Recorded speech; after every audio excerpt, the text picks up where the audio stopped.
coming up on today's episode.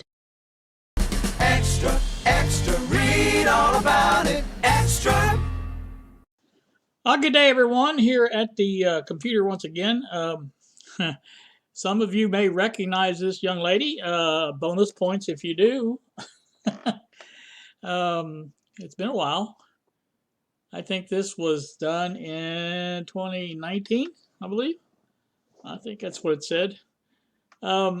This is Windows 10 from a long time ago. Let's see what exactly it does say. I had it up here before, and then I took it off, and then, I don't know, something, always something, you know, with me, it always is. Wrong side. I'm not that good with Windows 10. Windows specification, Windows 10 Pro, 1809 is that thing there. This is a 64-bit version. I did make sure of that. Now it doesn't use, it's only using 8 gigabyte, it looks like, of RAM, but you know, that's a Windows thing, I think. But it is a 64-bit operating system, and you can see, so. But it is Windows 10 Pro. Like I said, that's, we'll see what the date was. Installed on 2/15 of 2019. So yeah, it's been a while.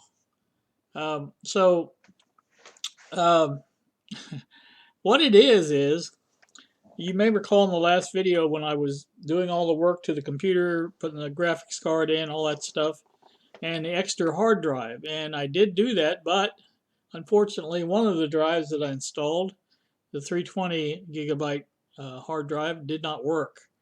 It was recognized by the BIOS that it was the 320 gigabyte hard drive, but when you would go into the partition manager trying to mess with the partition and reset it, that would just basically lock up the program, and it would sit there forever trying to spin, find out that partition on that drive. And then I disabled that drive on the system. Everything worked fine.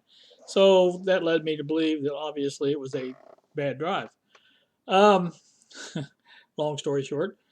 So anyway, I may have mentioned back then that I had a couple of 120 gigabyte hard drives as well in my little stash, and I thought, well, I'll take one of those, and I just picked up the one on the top, and by gosh, here it is. This was obviously an old install of Windows 10 that I did, and like I said, you can see by the picture that that's a familiar face. So it does have a few things on it that I've forgotten all about, but like I say, they're not a big deal.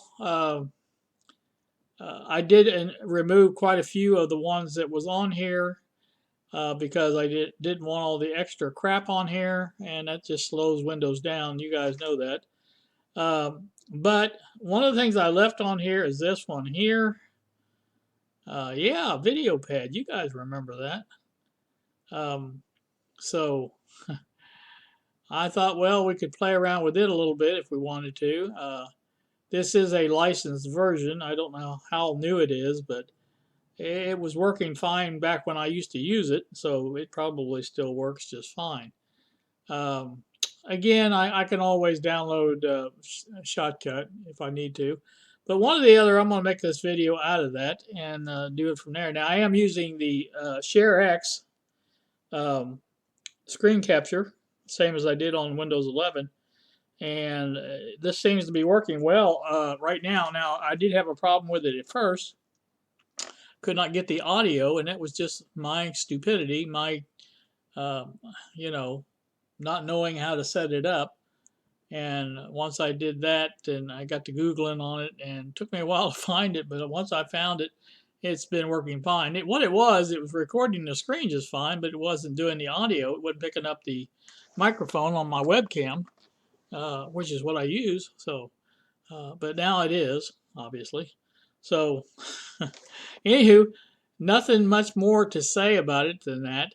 But I thought I would just pass this along as a little extra video and show you that it is now working the Dell Optiplex 7020 mini tower, or whatever they call it, system. Has 4 I'm sorry, 5 operating systems now it can boot into. There would be, the first one is Linux, MX Linux. That is first, and then on the drive that has, I put in with the 2 smaller hard drives in it, one of those is Manjaro and the other one is Linux Lite. Both of those work. I have tested them. And of course the Windows 11 that I used to make the last video, it's working just fine. And now I have this one. Now unfortunately this one won't boot from the grub menu because it's not an UEFI type install. It is a legacy install. And it will have to, basically, when you want to come into this, you go into F12 on the keyboard, and that brings up a list of options for booting different hard drives and such. And that should be there. Now, right at the moment, I have it set in my BIOS to be the first thing that boots. You can set that up and boot anything you want at first.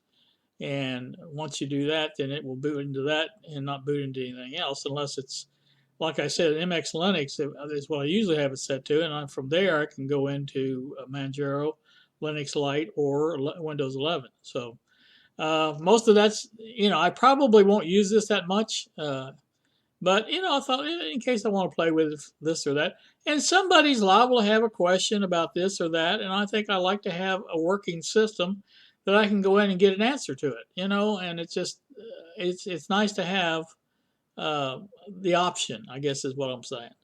And so that will give us the option. And like I say, oh, and looky here, Bill, I just seen this.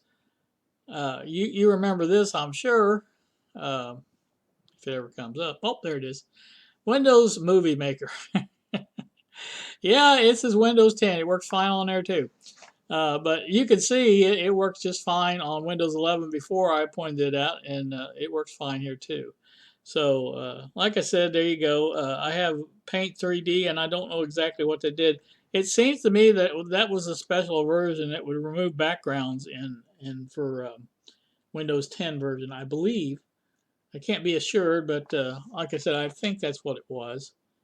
And if it was, well, then I can play with that some too, because there's a lot of times I like to remove backgrounds from things and make them transparent. So, anywho, that's that. Like I say, I keep flapping, flapping, flapping. You all know me. So you guys have a great day. If I think of something else, I might add that to this. But so far, I don't think I can think of anything else. But you guys have a great day. Thanks so much for watching, and we will see ya.